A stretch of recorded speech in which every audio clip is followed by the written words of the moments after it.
எந்த முதலீடும் இல்லாம வீட்ல இருந்தே ரீசேல் பண்றது மூலமா 20,000 வரைக்கும் earn பண்ணலாம். அதற்கான அருமையான ஆப் தான் இந்த மீஷோ ஆப். டிஸ்கிரிப்ஷன்ல இந்த ஆப்போட லிங்க் கொடுத்துருக்கேன், அதை கிளிக் பண்ணி டவுன்லோட் பண்ணிக்கோங்க. அது மட்டும் இல்லாம ஆப்பை இன்ஸ்டால் பண்ணதுக்கு அப்புறம் அக்கௌண்ட் செக்ஷனுக்கு போயிட்டு என்டர் ரெஃபரல் கோட்ல இந்த கோடை நீங்க கொடுக்கறது மூலமா உங்களுக்கு 200 வரைக்கும் ஆஃபர் கிடைக்கும். ஸோ மிஸ் பண்ணாதீங்க, கண்டிப்பா டவுன்லோட் பண்ணி செக் பண்ணி பாருங்க.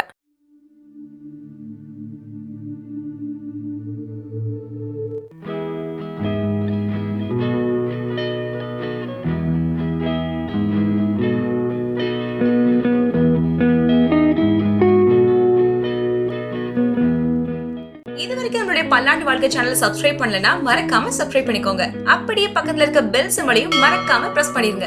அடுத்தடுத்த சூப்பரான டிப்ஸ் எல்லாம் உங்களுக்காகவே காத்துட்டு இருக்கு. வணக்கம் தோழிகளே, இன்னைக்கு நம்ம டயட் ரெசிபில பாசி பயிறு வச்சு ஒரு பாயாசம் எப்படி பண்றதுன்னு பார்க்க போறோம். மோஸ்ட்லி நம்ம வீட்டில் எல்லாருமே பாசி பருப்பு வச்சு செஞ்சிருப்போம், ஆனால் பாசி பயிறு வச்சு செஞ்சிருக்க மாட்டோம். இதை சாப்பிட்டீங்க அப்படின்னா ரொம்ப ஹெல்த்தியும் கூட. இதை செய்யறதுக்கு முன்னாடி இதோட நன்மைகள் என்னன்னு தெரிஞ்சுட்டு அதுக்கப்புறம் பார்க்கலாம் வாங்க. நம்ம அன்றாடம் சமையல்ல பயன்படுத்தக்கூடிய ஒன்றுதான் பச்சை பயிறு. இது உடல் நலத்திற்கு மட்டுமல்லாம அழகுக்கும் பயன்படுது. இந்த பச்சை பயிரை பயன்படுத்துவதால ஏற்படுற நன்மைகள் குறித்து இப்ப பார்க்கலாம். நம்ம உடல்ல சீரான இயக்கத்திற்கு மெட்டபாலிசம் ரொம்ப அவசியம். அது சரியா இல்ல அப்படின்னா செரிமானம் முதல்ல தடைப்படும். அதோட உடல்ல இருக்கக்கூடிய அமிலத்தன்மை அதிகரிக்குது. இந்த பச்சை பயிர்ல நிறைய நார்ச்சத்து இருக்கிறதுனால செரிமானம் சீக்கிரமா நடைபெறும். அது மட்டுமல்லாம இன்றைய காலத்துல கொலஸ்ட்ரால், ஒபிசிட்டி அப்படிங்கறது ரொம்ப பெருகி போச்சு. கொஞ்ச நாள் பாத்தீங்கன்னா அதுவே சர்க்கரை நோய், இதய நோய் அப்படின்னு மாறிடும். பச்சை பயிரை நம்ம சாப்பிடும் போது செரிமானத்தை வேகமாக செய்வதனால இரத்த நாளங்கள்ல கொழுப்பு படிவது தவிர்க்கப்படுது. இதை தவிர உடல்ல இருக்கிற கெட்ட கொழுப்பையும் கரைக்குது. நம்முடைய எலும்புகளுக்கும் பற்களுக்கும் அவசியமானது கால்சியம். இந்த பச்சை பயிர்ல கால்சியம் ரொம்ப அதிகமாவே இருக்கு. இதுல சோடியமும் நிறைய இருக்கிறதுனால பற்கள் மற்றும் ஈறு ஆரோக்கியத்திற்கு பயன்படுது. அதே மாதிரி ரத்த அழுத்தம் சீராக இருக்கணும். அது குறைஞ்சாலும் பிரச்சனை தான், அதிகரிச்சாலும் பிரச்சனை தான். இதுல நிறைய மெக்னீசியம் இருக்கிறதுனால ரத்த அழுத்தத்தை கட்டுக்குள் வைக்கிறது. குழந்தைங்களுக்கு இது அத்தியாவசியமான ஒண்ணா இருக்கு. ஏன்னா இரும்பு சத்து இதுல அதிகமா இருக்கிறதுனால கூர்ந்து கவனிக்கும் திறன் அதிகமாகுது. இரும்பு சத்து இதுல அதிகம் இருப்பதனால இதை சாப்பிடும் போது ரத்தத்துல ஆக்சிஜன் அதிகப்படுத்தி நம்ம உடல்ல எல்லா பாகங்களுக்கும் இது கொண்டு செல்லுது. இதனால நம்மளுடைய நினைவு திறனையும் இது அதிகப்படுத்துது. அதே போல பச்சை பயிரை நீங்க ஃபேஸ் பேக்கா போடலாம். தலைமுடிக்கும் ரொம்ப நல்லது. முடி வறட்சிக்கும் இது சிறந்தது. அதனால பச்சை பயிரை எல்லாருமே எடுத்துக்கிட்டீங்க அப்படின்னா அழகாகவும் ஆரோக்கியமாகவும் வாழலாம். இப்போ இந்த பாசி பயிறு பாயாசம் எப்படி பண்றதுன்னு பார்க்கலாம். ஒரு 200 கிராம் அளவுக்கு பாசி பயிர் எடுத்து நல்லா வாஷ் பண்ணிட்டு ஒரு 8 மணி நேரத்துக்கு ஊற வச்சு எடுத்துக்கலாம். இந்த அளவுக்கு அரைமுறி தேங்காய் எடுத்துக்க போறேன்.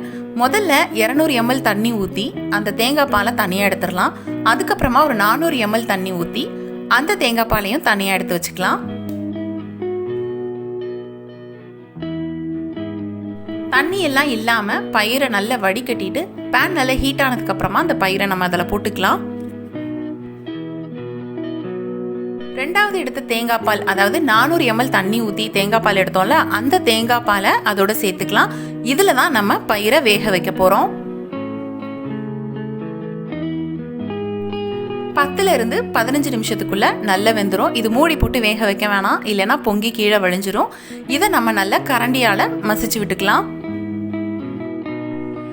இதுல எந்த அளவுக்கு பயிர் எடுத்தோமோ அதுல 3/4 அளவுக்கு நம்ம மண்டவெல்லம் எடுத்துக்கலாம். மண்டவெல்லம் இல்லைன்னா கூட நாட்டு சர்க்கரை யூஸ் பண்ணிக்கலாம். ஜீனி வேண்டாம், ஏன்னா நம்ம ஹெல்தியானதா யூஸ் பண்றதுனால நம்ம சுகர் ஆட் பண்ண வேண்டாம். இதை நல்லா எல்லாம் மிக்ஸ் பண்ற மாதிரி கலந்து விட்டுக்கலாம். மூடி போட்டுட்டு ஒரு 5 நிமிஷத்துக்கு மிதமான தீயில வச்சீங்கன்னா அந்த மண்டவெல்லம் எல்லாமே கரைஞ்சிரும். வாசனைக்காக ஒரு 1/4 டீஸ்பூன் அளவுக்கு ஏலக்காய் தூள் சேர்த்துக்கலாம்.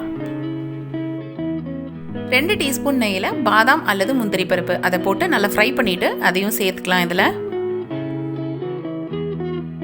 இப்போ இதுல கடைசியா நம்ம முதல்ல எடுத்து வச்ச தேங்காய் பாலை இதோட சேர்த்துக்கலாம். சேர்த்துட்டு ஸ்டவ் ஆஃப் பண்ணிக்கலாம். அதுக்கப்புறமா இதை கொதிக்க வைக்க வேண்டாம். அவ்வளவுதாங்க, சூப்பரான பாசிப்பயிறு பாயாசம் ரெடி. சில குழந்தைங்க ஃபாஸ்ட் ஃபுட்டை விரும்பி சாப்பிட்ற அளவுக்கு பாசிப்பயிரை விரும்பி சாப்பிட மாட்டாங்க. அந்த மாதிரி குழந்தைங்க கூட இது ரொம்ப விரும்பி சாப்பிடுவாங்க. சின்ன குழந்தைங்களுக்கு நோய் எதிர்ப்பு சக்தியை கூட்டுற ஒரே பொருள்னா அது பாசிப்பயிறு தான். டயட் இருக்கிறவங்க ஈவினிங்கோ அல்லது மார்னிங்கோ இந்த மாதிரி தாளிச்ச பாசிப்பயிறு பாயாசமும் குடிச்சிட்டிங்கன்னா ஒரு 4 மணி நேரத்துக்கு பசியே எடுக்காது. கண்டிப்பாக நீங்கள் இதை ட்ரை பண்ணி பாருங்கள்.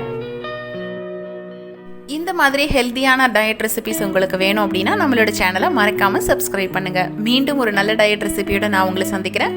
நன்றி.